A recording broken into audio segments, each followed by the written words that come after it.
Hi hello ನಮಸ್ಕಾರ ನನ್ನ ಸಾಯಿ ಭಕ್ತ ವೃಂದಕ್ಕೆ. ಜಗವ ಸುತ್ತುವುದೆಲ್ಲ ನಿನ್ನ ಮಾಯೆಮಯ್ಯ, ನಿನ್ನ ಸುತ್ತುವುದೆಲ್ಲ ಎನ್ನ ಮನವಯ್ಯ. ಜಗಕ್ಕೆ ಒಲಿದ ನೀನು, ನಿನಗೆ ಬಲ್ಲಿದ ನಾನು, ಮೂರು ಜಗವು ನಿನ್ನೊಳಗೆ, ನೀನು ಎನ್ನೊಳಗೆ.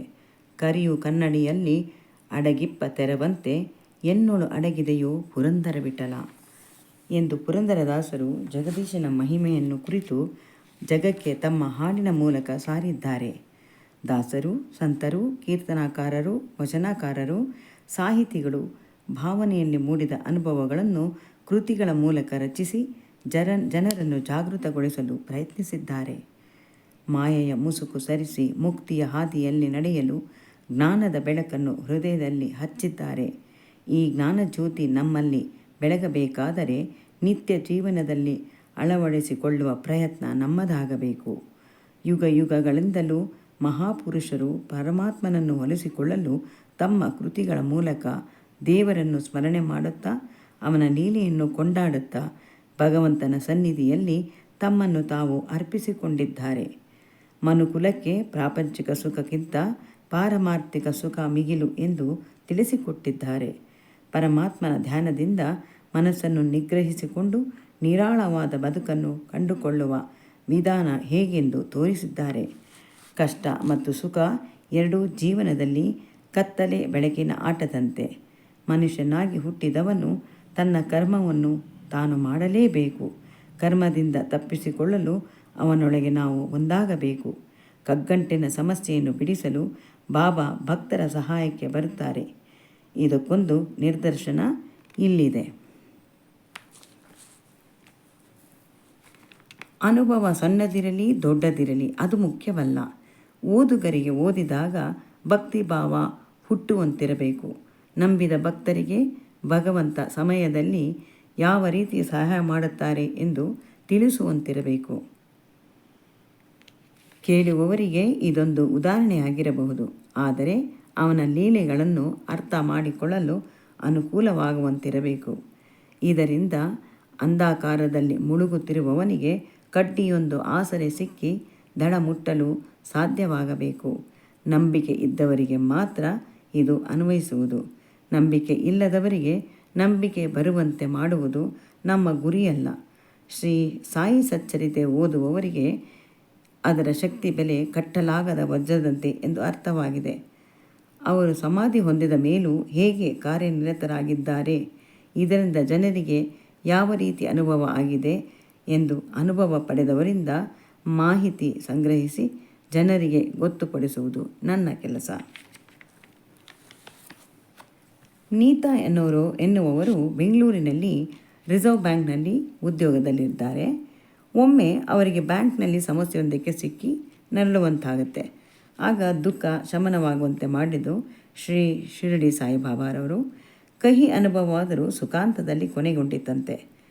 ನನ್ನ ಪರವಹಿಸಿದ ಬಾಬಾನೇ ಎಂದು ಹೇಳಿದ ಅವರು ಸಮಸ್ಯೆ ಏನೆಂದು ತಿಳಿಸಲಿಲ್ಲ. ಮಾತನ್ನು ಮುಂದುವರಿಸುತ್ತಾ ಅವರು ಮನೆ ಕಟ್ಟೋದಕ್ಕೆ ಪ್ರಾರಂಭ ಮಾಡಿದ್ದರಂತೆ. ಮಾಡಿದ ಕೆಲವೇ ತಿಂಗಳಲ್ಲೇ ಅರ್ಧಕ್ಕೆ ನಿಂತು ಹೋಗುವಂಥ ಪರಿಸ್ಥಿತಿ ಬಂತಂತೆ. ಮನೆ ಕಟ್ಟಲು ಬೇರೆಯವರಿಗೆ ವಹಿಸಿದ್ದರು, ಆದರೆ ಸರಿಯಾಗಿ ನಿರ್ವಹಿಸದ ಕಾರಣ ಕಟ್ಟಡ ನಿರ್ಮಾಣ ಅರ್ಧಕ್ಕೆ ನಿಂತು ಹೋಯಿತು. ಆದರೆ ಬಾಬನನ್ನು ಪ್ರಾರ್ಥಿಸಿಕೊಂಡಿದ್ದರಿಂದ ಮತ್ತೆ ಬೇಗ ಮನೆ ಕಟ್ಟುವಂತಾಯಿತು. ಗೃಹ ಪ್ರವೇಶಕ್ಕೆ ಬಾಬನನ್ನು ಒತ್ತಾಯ ಮಾಡಿ ಆಹ್ವಾನಿಸಿದ್ದಾರೆ. ವೃದ್ಧರ ರೂಪದಲ್ಲಿ ಬಂದು ಊಟ ಮಾಡಿ ಹೃದಯಪೂರ್ವಕ ಆಶೀರ್ವಾದ ಮಾಡಿದ್ದಾರೆ. ಬಾಬಾ ಭಕ್ತರಿಗೆ ನಾನಾ ರೀತಿಯ ವೇಷಧಾರಿಯಾಗಿ ಬರುತ್ತಾರೆ. ಭಕ್ತನಿಗೆ ನಿಜವಾದ ಅಂತಃಕರಣ ಎನ್ನುವುದು ಇದ್ದರೆ ಎಲ್ಲರನ್ನೂ ಅವರು ಸಮಾನ ದೃಷ್ಟಿ ಉಳ್ಳವನಾಗಿರುತ್ತಾನೆ. ಪ್ರತಿ ಜೀವಿಯಲ್ಲೂ ಅವನು ಆತ್ಮವನ್ನು ಗುರುತಿಸುತ್ತಾನೆ. ಇಲ್ಲದಿದ್ದರೆ ತನಗೆ ಬೇಕಾದವರಿಗೆ ಮಾತ್ರ ಪ್ರೀತಿ ತೋರಿಸಬಲ್ಲ ಅಷ್ಟೇ ಎಂದು ಅಂದುಕೊಂಡ ಅವರು ಯಾವ ರೂಪದಲ್ಲಾದರೂ ಬರುತ್ತಾರೆ. ನೀತಾ ಅವರ ಮನೆಗೆ ಬಂದ ವೃದ್ಧ ಅನಾಮಿಕ ಹಳೆಯ ವಸ್ತ್ರ ಧರಿಸಿದ್ದ. ಮುಖದಲ್ಲಿ ಮಂದಸ್ಮಿತ ನೋಟದಲ್ಲಿ ಪ್ರೀತಿಯ ಛಾಯೆ. ಬೇರೆಯವರಿಗೆ ಏನು ಅನ್ನಿಸದೆ ಹೋದರೂ ಕರೆದವರಿಗೆ ಮಾತ್ರ ಮನಸ್ಸಿಗೆ ತಿಳಿಯುವಂತೆ ಸೂಚನೆ ಕೊಡುತ್ತಾರೆ.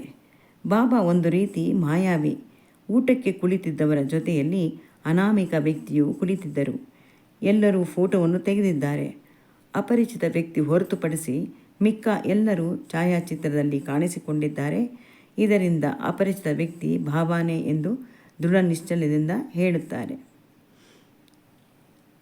ಫೋಟೋ ತೆಗೆಯುವಾಗ ಛಾಯಾಚಿತ್ರದಲ್ಲಿ ಬಾಬಾ ಅವರು ಮಾತ್ರ ಕಾಣಿಸ್ಕೊಳ್ಳಲಿಲ್ಲ. ಅವರನ್ನು ಹೊರತುಪಡಿಸಿ ಬೇರೆಯವರೆಲ್ಲ ಛಾಯಾಚಿತ್ರದಲ್ಲಿ ಕಾಣಿಸ್ಕೊಂಡಿದ್ದಾರೆ. ಹಾಗಾಗಿ ಇದು ಬಂದಿರೋದು ಬಾಬಾರವರೇ ಅಂತ ನೀತಾ ಅವರು ಹೇಳ್ತಾರೆ. ನೀತಾ ಕುಟುಂಬ ಸಮೇತ ಒಂದು ಸರ್ತಿ ಶಿರಡಿಗೆ ಹೋಗಿದ್ರು. ಬಾಬಾ ಸಮಾಧಿಯ ಮುಂದೆ ನಿಂತು ಯಾವುದಾದರೊಂದು ರೂಪದಲ್ಲಿ ನೀವು ನನಗೆ ಗೋಚರವಾಗಂತೆ ಮಾಡಿ ಸ್ವಾಮಿ ಅಂತ ಪ್ರಾರ್ಥಿಸಿಕೊಂಡ್ರಂತೆ. ನಂತರ ಹೊರಗೆ ಬಂದಾಗ ಇವರ ಮಗ ಒಬ್ಬರನ್ನ ತೋರಿಸಿ, ಅಮ್ಮ ಅಲ್ಲಿ ನೋಡು ಬಾಬಾರವರಂತೆ ಇದ್ದಾರಲ್ವಾ ಅಂತ ಹೇಳಿದಂತೆ. ಬಾಬಾ ರೂಪ ಹೊತ್ತು ಕುಳಿತಿದ್ದ ವ್ಯಕ್ತಿಯನ್ನು ನೋಡಿ ಇವರ ಮನಸ್ಸು ತಲ್ಲಣಗೊಂಡಿತ್ತಂತೆ. ಇಬ್ಬರು ಹೋಗಿ ನಮಸ್ಕರಿಸಿದರಂತೆ. ಕ್ಷಣಾರ್ಧದಲ್ಲಿ ಅಲ್ಲಿದ್ದ ವ್ಯಕ್ತಿ ಮಾಯ. ಎಲ್ಲೂ ಅವರ ದರ್ಶನ ಆಗಲಿಲ್ಲವಂತೆ. ಬಾಬಾನೇ ಅಲ್ಲಿ ಇದ್ದದ್ದು ಎಂದು ಅಂದುಕೊಂಡರು. ಮಗ ತನಗೆ ಇಷ್ಟವಾಗುವಂಥ ವಿಷಯದಲ್ಲಿ ಇಂಜಿನಿಯರಿಂಗ್ ಓದಲು ಇಷ್ಟಪಟ್ಟ. ಅವನಿಗೆ ತಾನು ಇಷ್ಟಪಡುವ ಕಾಲೇಜಿನಲ್ಲಿ ಓದಬೇಕೆಂಬ ಬಯಕೆ. ನೀತಾ ಬಾಬಾ ಅವರಲ್ಲಿ ಭಕ್ತಿಯಿಂದ ಬೇಡಿಕೊಂಡರು. ಮಗನ ಮನಸ್ಸಿನಲ್ಲಿ ದ್ವಂದ್ವವಿತ್ತು.